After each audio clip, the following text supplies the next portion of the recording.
napakaaga pa ng 2025, wala sa balota ang Vice President. Sa 2028 yon kung sakaling gusto niya. So itong mga ginagawa ni Speaker, lalo na yung parang inintroduce na niya yung constitutional revision na wala pang detalye, napakahirap nun. Magandang araw at ito po ang ating panibagong update mga kabayan. Bago ang lahat, Merry Christmas in advance at maraming salamat na rin in advance sa inyong pakikisakay sa ating journey ngayong 2023 at ngayong 2024 ay inaasahan po natin ang inyong suporta. At Vice President Sara Duterte ay pilit man na nilalaglag, maagang demolition job ay hindi naniniwala ang taong bayan. Bakit nasabi po natin yan mga kababayan? Dahil siya pa rin ang pinakamataas sa performance ng mga politiko or mga government official po natin. Siya pa rin ang pinakamataas sa lahat at pinagkakatiwalaan ng taong bayan. At ang komento nga ng isang political expert na si Malotikia ay dahil yan umano sa pagiging consistent at ika nga itong si Vice President Sara Duterte ay talagang pinagkakatiwalaan pa rin umano ng taong bayan. Ano naman natin yan?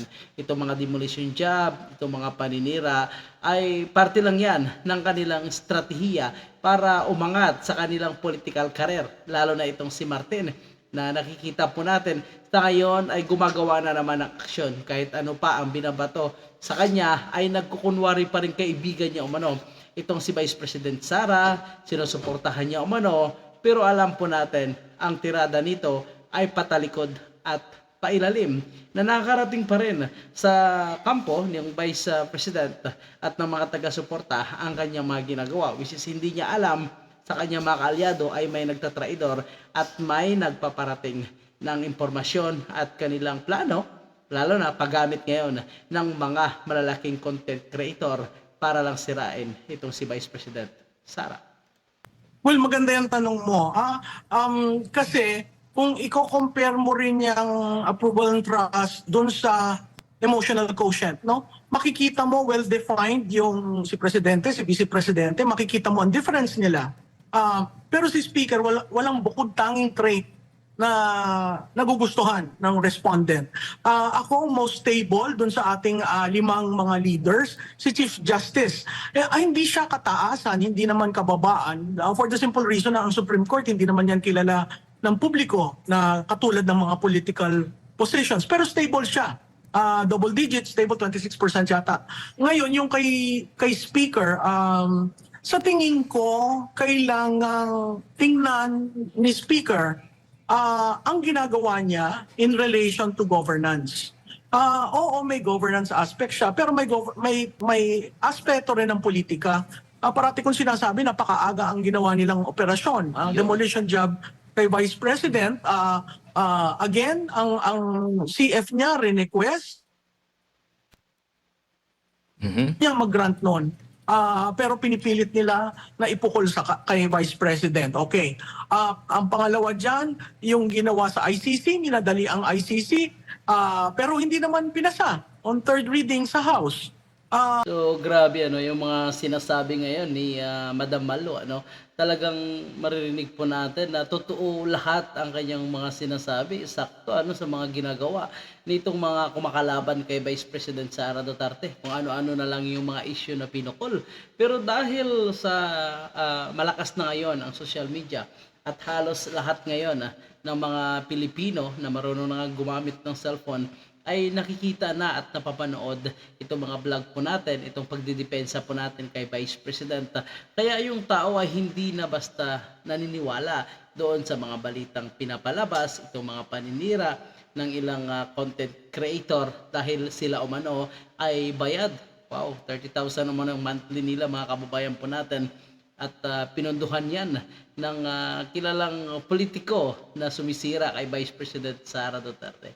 So mga kababayan po natin, pagpakinggan po natin at sinasabi ni Madam Malo ay tugma sa mga nangyayari ngayon kay House Speaker Martin. At imbis na umangat siya, lalo pa siyang kinadidirian ngayon at kinamumuhian ng taong bayan dahil sa kanilang ginagawang paninira at kunwari mabait ito pero ginagamit niya ang kanyang mga alipores, which is yung kanyang ganyang mga drama ay alam naman po ngayon ng taong bayan at hindi na bago para sa ating mga taga-subaybay sa mga politiko, mga kababayan. Ano?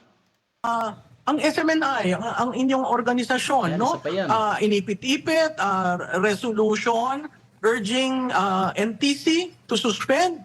And then after that, just before the end of the hearing of the committee, biglang revocation. So, yung mga yan, nanggagaling sa House of Representatives. So, and pag nakita nyo yung pananalita ni Speaker at the end of the session, isang team lang dapat eh. Hindi ko maintindihan kung bakit talagang dinemolish ang Vice President. No?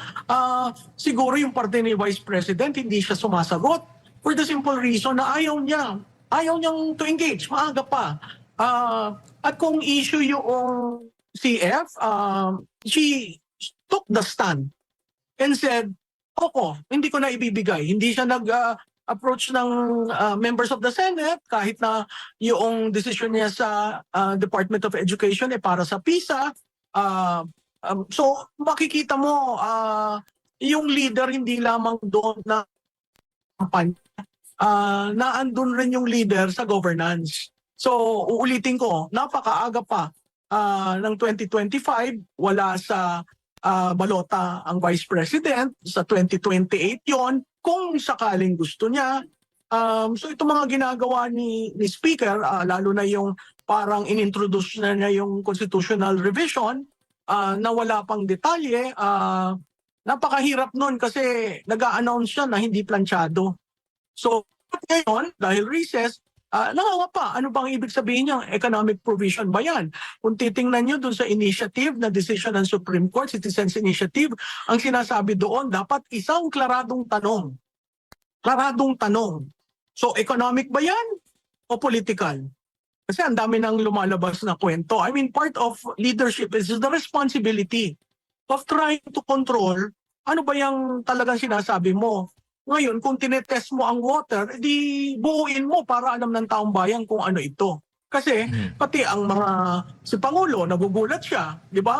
Yung kanyang departure speech, parang pinupunto niya, ang dami-dami mong pinapasukan, ang hirap na nga ng trabaho mo. So, ang akin lang, katulad rin nung sa budget, no? Transparency, accountability, saan ka naman nakakita, tumaas ang budget ng House of Representatives sa BICAM. Saan ka naman nakakita, tumaas ang unprogrammed funds sa BICAM. So, kung nanggaling sa House, anong version nyo? Ba't hindi nyo palinagay doon? Ba't sa BICAM nyo linalabas? Hindi kilala yung ano talaga ang role ng Supreme Court. Si Speaker, sa tingin ko, nasa 50+%. So, hindi siya yung katulad ni Presidente Vice President. For the simple reason, he never ran a national campaign. He ran as a district congressman, he lost as a senator. So technically, the awareness is still something that you need to build. So kahit na sabihin na pinakantaas na leader ka sa Kamara, hindi ibig sabihin total agad na kilala ka ng buong Pilipinas. That's right. Okay. That's right. Oo, lalo na kung ang pagkakilala sa'yo defined by certain political acts. Ma'am, dito po sa survey din ninyo sa personality traits ng mga incumbent officials na banggit nyo kanina, ang mataas dito para kay Pangulong Bongbong Marcos, apat ito na binilugan ng pahayag, ay itong love for the Philippines, 44%, concern for Filipinos, eloquent and humble. Dito naman kay Pangalawang Pangulo, Sara Duterte, ang pinakamataas niya ay pagiging matapang. Concern for Filipinos. Love for the Philippines. Kasi 57 yung kanyang pagiging matapang. Yung concern for Filipinos, halos pareha lang sila ni Pangulong Bongbong Marcos. And yung responsable, fulfills sworn duties, 38, upholds the law, 36, sincerity and authenticity. Dito naman sa medyo mababa lang, no, ang nakuha naman ng Senate President natin, ganun din ang House Speaker. Pero may pagtaas dito sa Chief Justice. Itong mga nabanggit na personality traits, ma'am, sino po yung nagbibigay nito? Parang i-check lang yan ng mga respondents po o mismong sila yung magbibigay ng ano yung nagustuhan nila sa Pangulo or sa mga opisyal na ito? Oo, Admar, alam mo yung listahan na yan, every quarter sinasama namin, may listahan ng mga traits, tapos mamimili sila. So kung i-compare mo ang presidente at vice-presidente, parang yung kay vice-presidente, kasi ang threshold dyan 20% eh. So yung approximately top 5 traits. So makikita mo kay VP, mas maraming traits isa kay presidente. Kay presidente, more of optics. Diba? Nakita mo dyan, eloquence, well, humble yun. Pero hindi mo nakikitaan yung brave hindi mo nakikitaan yung performance to duty, hindi nararamdaman ng taong bayan. Pagdating mo kay Chief Justice, knowledge of the law. So talagang alam nila, lawyer yun, justice. Alam mo, ang interesting dyan na nagulat ako is the traits of the speaker. So walang pumalo ng 20%, karamihan 19 and pababa. So hindi, dun mo i-correlate yung awareness. Kasi dahil hindi siya masyadong nakikilala nationwide, kung ano talaga ang katangian niya, hindi lumalabas dun sa traits kung ano ito. So mga kababayan po natin, no? So talagang walang nakakilala kay Martin Romualdez, ano? So wala umanong piniling magandang katangian niya. Totoo naman walang magandang katangian po itong si Martin, mga kababayan po natin, kundi ang pagiging plastic lamang at kunwari ay mabait, sinasabing friend niya pa rin itong si Vice President Sara, pero iba yung galawan ng House of Representatives laban kay Vice President Sara. So kita naman po natin ang kanilang panggigipit mula sa ICC na umano'y nakapasok na sa ating bansa. Itong panggigipit sa Isiminay, kung saan dito malaya nakapagsalita itong Vice Presidente at itong dating Pangulong Digong. So ang ginawa naman dito sa kanyang CIF na inipit ang kanyang pondo at hindi man lang talaga binalik.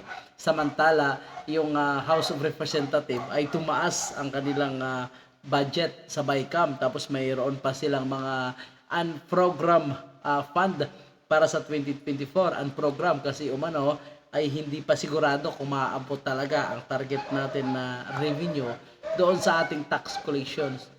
So ibig sabihin, kapag napunduhan o nagkaroon na ng tax collection, mga kababayan po natin, agad nila magagamit yung unprogram na yan. Ang tanong, saan gagamitin ang unprogram fund? Baka posibleng mapupunta na naman ito sa mga extraordinary expenses o sa mga bonuses nitong mga buayang kongresista na nakaupo, mga kababayan po natin. Siyempre, maliban na lang sa mga maayos, mababait at nagtatrabaho ng tama at hindi nanlalamang sa bawat Pilipino. Kasi pag nilamangan mo yung budget, pag kinuha mo yung pera mula sa budget ng ating gobyerno, ibig sabihin, ninakawan mo yung buong sambayan ng Pilipino. So yun ang mangyayari. Samantala, sila yung gumagawa ng kalukuhan ay binabato nila kay Vice President Sara. Kitang-kita po natin ang kanilang gawang demolition ngayon, lalo na itong issue sa pondo na hindi umano ay deposit ang mga contribution ng kababayan nating guro sa GSIS, which is maling-mali itong mga pinupukol nitong mga umano'y content creator na bayaran, mga kababayan. So kawawa naman ang taong bayan ay ginagamit ang pondo para bayaran itong mga malalaking content creator para sirain ang Vice Presidente ng ating bansa. Ang kanilang sinasabi ay dapat umano marunong rumispito sa isang opisyal ng ating gobyerno, pero ang kanilang ginagawa ngayon ay binabastos nila yung ating Vice Presidente. So ang kanilang sinasabi ay taliwas sa kanilang aksyon. Ganon din si Martin, ang kababayan po natin. Kaya kita po natin sa survey na talagang kulilat ito. Kahit ano pa ang kanilang ginagawa, ginagamit na ang kanyang party list, itong Tingog. Puro na sila tarpulin. Puro na sila papakita ng mukha dyan sa kanilang mga umano'y ayuda-ayuda na pinamimigay. Mula umano sa Tingog party list, mga kay Martin Romualdez, pero ang katotohanan, mula naman sa pundo ng taong bayan. So malinaw na ito ay isang legal na panluloko sa bawat Pilipino, mga kababayan po natin.